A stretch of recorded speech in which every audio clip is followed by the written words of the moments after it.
Swinburne University of Technology. Hi everyone, I'm Carolyn Beasley.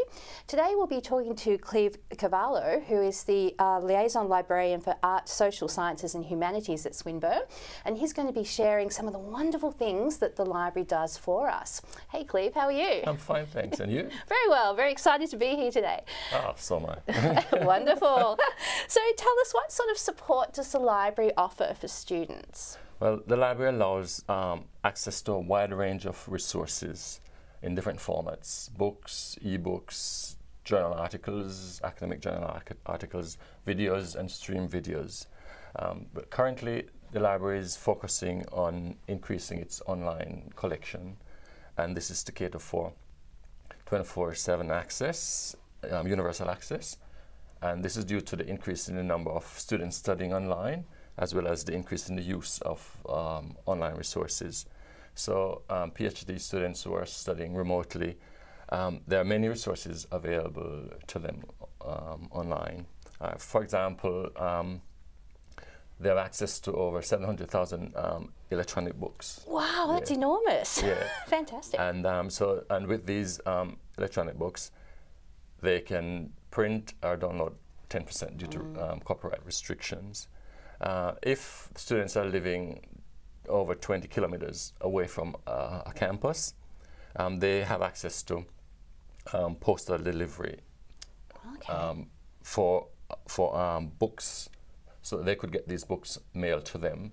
And these are for print books that are not available online electronically. Yep. And how long do they get to loan those out for? About 2 weeks. That's generally the general 2-week loan period, but they can renew these books as long as there's no hold on them. Great. Yep. And so who pays for the postage on that normally? Well, they would have to do the return postage. Sure. They would be responsible for that. Yep, fair enough. Yep. But that's fantastic with that amount of e-books, because that's something that, you know, you just often when you're doing PhD research, you come up with something you need to find, and you often don't have time to come into the library, to drive in, to find it, to find the person you need to talk to in the library maybe, and then to get the book, go back, look at it. With online, you can just access it straight away. It's searchable often. The books are often searchable, so you can find a keyword in there. Yes, so you search that through the library's search interface on the homepage. And when you get the results, you can specify that you only want to see ebooks. So you can narrow your search that way. And what happened, the library also provides an Ask Us service, which is available 7 days per week.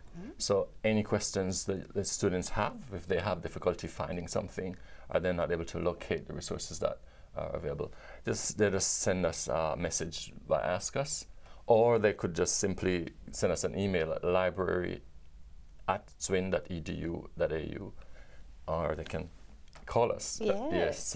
So there's so many different avenues for getting help or assistance. Yes. And there's also a list on the homepage for a link rather to contact a liaison librarian. So because I'm the liaison librarian for this discipline, so they could contact me and I would be able to assist in any way possible.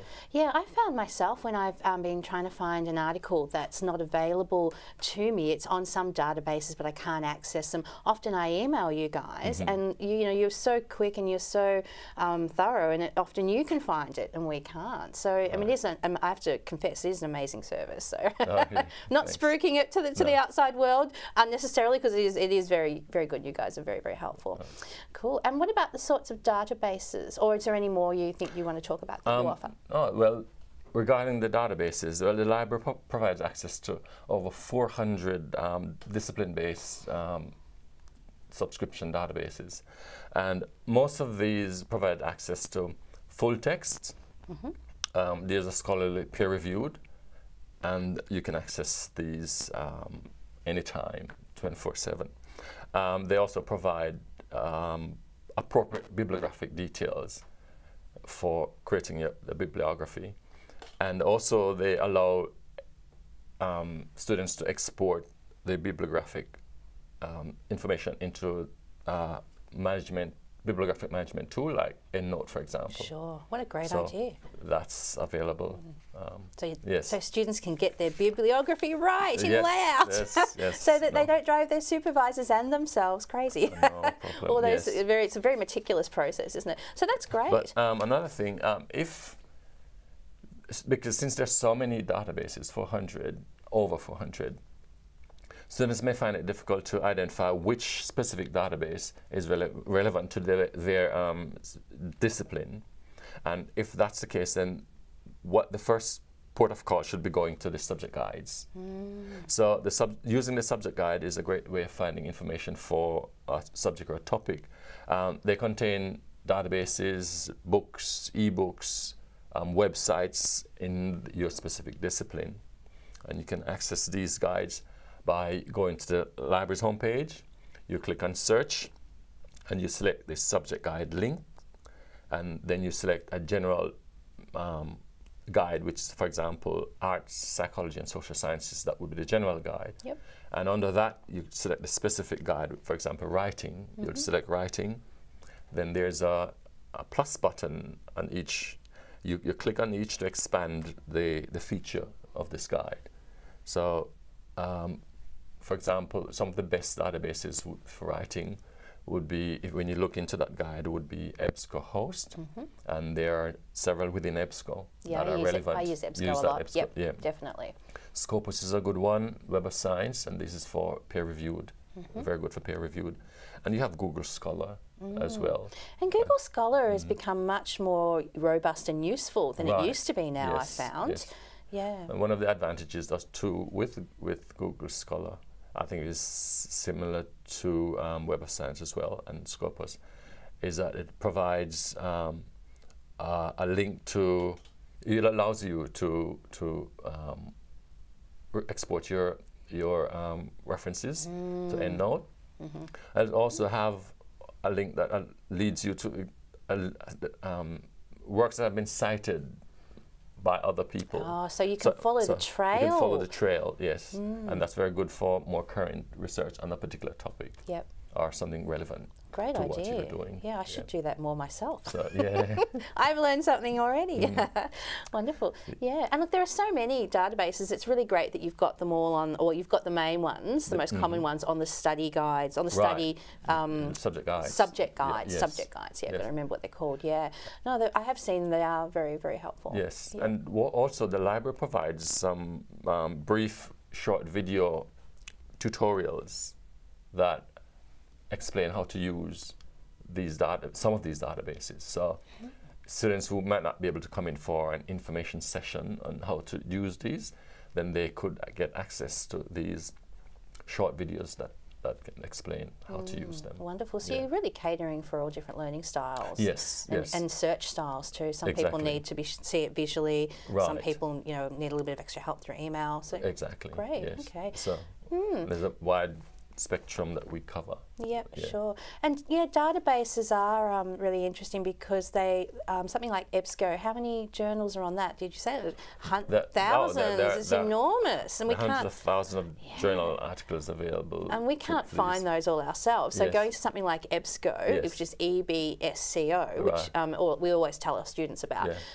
is just so time effective because you've got journal articles from years and years ago, current ones, and a lot of journals release articles before the issue is out as well online. So it captures all of that. Right. So it's Another really good. thing with the database for the EBSCO, if they were to have a problem finding it, just on the home page, I think there are 3 popular databases that have been used that they can access easily. So right on the home page, there's a link for, I know Google Scholar is there, Web of Science, and I think EBSCO and Scopus. Yeah. Not quite sure, but I'm sure that Web of Science, Scopus, and Google Scholar is there. EBSCO used to, so hopefully Yeah, it's and this still is the there. thing too, because as we improve our service, the library website changes too. Yes. But I have found that pretty much despite all the different changes over time to the website for the library, it does always have some databases on the front page Right, to make it yes. easier, because that's what people use most. So. Yes. And you can always use the search function as Right, well, yes, can't you? Yeah. Another thing that might be helpful for the PhD student is that if you have a particular article, the bibliographic details for an article that you need to find, rather than searching for the article, if you have all the details, the journal from which it's taken, the year, and all the details about that, you could go to the ANZ list of journals and do a search for that particular journal. And when it comes up, it will tell you if we have it currently in the library. If we don't have it, then there's no point searching. Yep. But you can tell if we have it, and if we have it, it will also tell the coverage. What period of time is our subscription cover? Sure. So if you're looking for an earlier one and we don't cover that, then you may have to resort to the Interlibrary Loans service. Yep, sure. Yeah. Yeah, and look, that brings us to an interesting question too, is around using other libraries too. I mean, what do we have arrangements with other libraries around Australia, around Victoria, that we can intersect with? Are there ways that we can contact other libraries and use their services? We have the arrangement where you could borrow from other libraries within Victoria. So we have a reciprocal arrangement with the Victorian libraries. So if you're studying within Victoria and you're close to one of these libraries, then you can access their service. So you simply have to go online and you'll go to About the Library, Borrow, and borrow from other libraries. So that's the link. So you go About the Library, Wonderful. Borrow, and borrow from other libraries, and then you'll have the link to go to the Carvalho, which is the reciprocal borrowing arrangement. Oh, yes, yep. And you can apply from there Wow. to get a Carvalho card, and you could use that at any of the libraries within Victoria. It gives a list of participating libraries on that page. Yeah, sure. So you just go to that library and take your Carvalho card. Your Carvalho card, and they will issue you a barcode. So you can borrow the physical resources, but you cannot access the online resources because it's through subscription. So you wouldn't have a login to there. But you can borrow the physical resources at that library. And I think most libraries do have use the same databases anyway. Pretty much.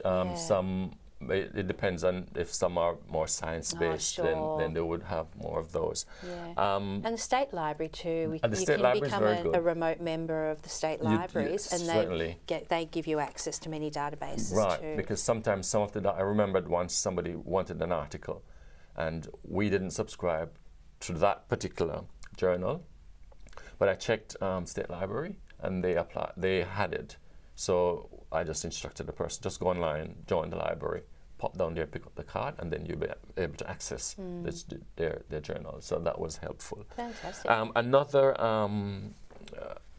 resource that's available is the membership to the Ul Anz, the participating libraries from Australia and New Zealand, the academic libraries.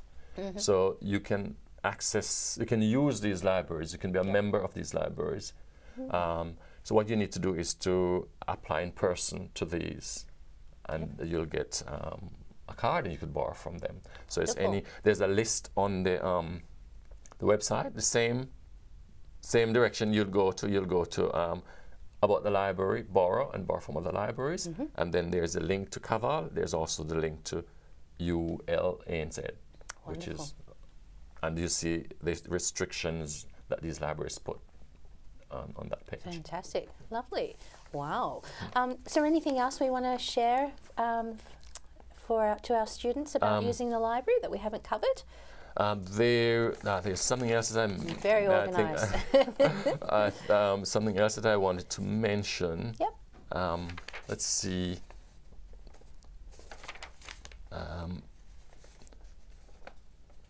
Okay, so I didn't mention fully about the services for having if, for example, you're looking for an article and we don't have it at Swinburne, you have access to the Interlibrary Loan service. So this Interlibrary Loan would get that resource from wherever it is, whether it's local in Australia or wherever they'll try and get it for you. And they will mail this article to you if it is in a form of electronic form. But what you need to do is you need to go online and go to the Interlibrary Loans page, and you request the article that if we can't find it here, you request that, and you should state that you want it to be delivered by mail for them to know that they'll send it to you. Oh, and it appears. So, Isn't it magic? Wonderful. So that's Interlibrary Loans. Interlibrary Loans. I should mention also there's something else that I just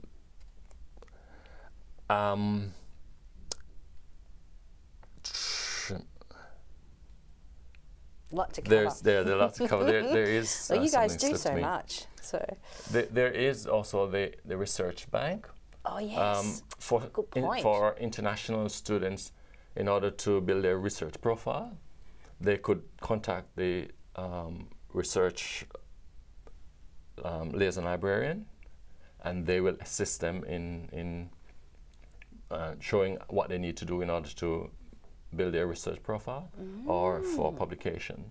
And this is really important because often we don't tell our PhD students this until they've had a couple of publications out, and often they'll send things away and they'll get published and we won't know, because we're all focused on their work and they've got these other publications happening, and when we see each other we're talking about the work that they need to develop rather than the publications that have been coming out of it. So sometimes we're aware of them, but sometimes we're not. So yeah, getting their work up on Research Bank, which is a repository at the university where all the staff and the students' articles are recorded. It's like a library for student and staff articles and publish things. It's really important because it helps build the research culture at Swinburne, and also is a place where outside scholars, people from other universities, can see that their work is published. Right. Yes. So yeah. So tell us more about that. Yeah. Yep. But the Swinburne research liaison librarians, they are the experts at that. So if students need any help, they just need to, if you go to, there's a section on the library's homepage called Services for Researchers. This is designed specifically for researchers and PhD students. So from that page, you'll select the research bank link, and then you get all the information that you need about how to publish your research and what you need to do before publishing, and so all of that information is available there. And the research bank liaison librarian, they will be there they will be available to assist. Yeah, I've seen that. Yeah. I've seen that web page. It is very useful, and it's even, when I looked last, it had some journals that Swinburne support as well, like journals that come out of Swinburne, like Bucketillable, which we in these series of videos we've spoken about before. That's Writings journal, peer-reviewed journal that's available all around the world. And that when I've looked at this website previously, the help for researchers, that's been on there as well. Yes, and on that link also there is on that page the Services for Researchers, which is available to PhD students, or is relevant to them. It provides also interactive tutorial learning about copyright. So they have access to all of that information. So I'd encourage the PhD students to go and visit this page, explore and utilize the services that are available specifically for them. And that is one particular area that they need to visit. And it provides all the necessary information that they need. Definitely. Yes. And then if they have any questions, they can come to the best resource of all. Yes. So which is you and your colleagues. If they have any problem or any difficulty locating any of the resources or the services that I've mentioned, they could simply send a message to the library at swin.edu liaison.edu, or just simply go to the Liaison Librarian page and they will find my link, my contacts, and just email send away. me a message or give me a call. And you can throw you a clue and you can go off and do the detective work. Oh yeah, definitely. You guys are like detectives. Yeah, fantastic. But yes, wonderful. But so the library is the library is a very friendly place, you know, and the staff working there are very friendly, congenial, and they're willing and ready to help. They very much are. Yes, yeah, and we even have rovers, yes. which are people that walk around to help you and to help with your computers. What do rovers do? You should tell us this. If you have any problem setting up your devices, your laptop or your iPads or your phones, getting access to the wireless network, the rovers are very skilled at that. They will help to set up. So once you've set up EduRoam as a wireless access, then you can get access to internet at any other university campuses because we're using the same system. So really? Once you've set up EduRoam and you go to any other university, it's connected. Wow. So that's one of the bonus for having I didn't know set that. up. I thought EduRoam was only Swinburne. No, it's wow. All the universities would use that, so you could pick up their network when you go.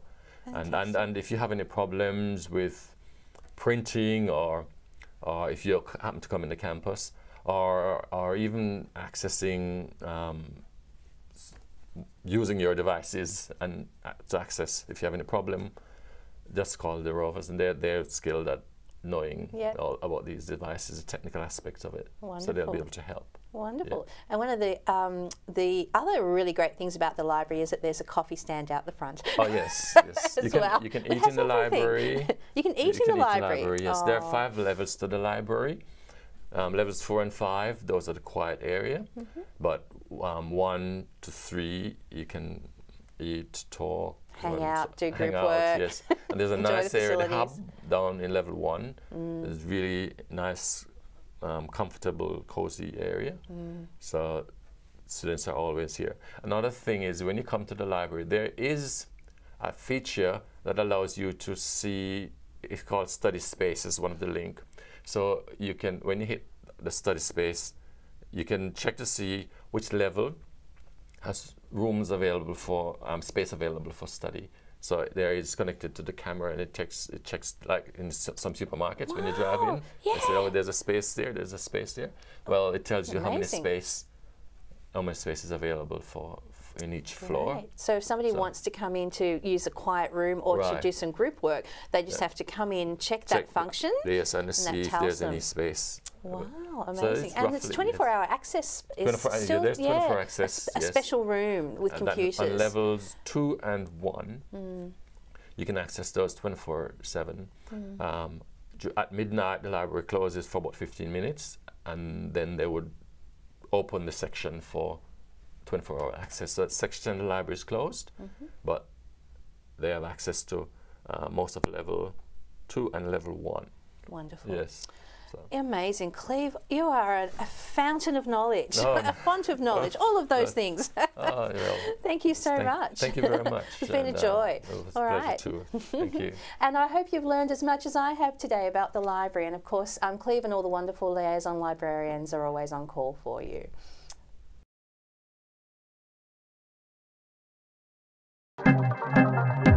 This has been a Swinburne production.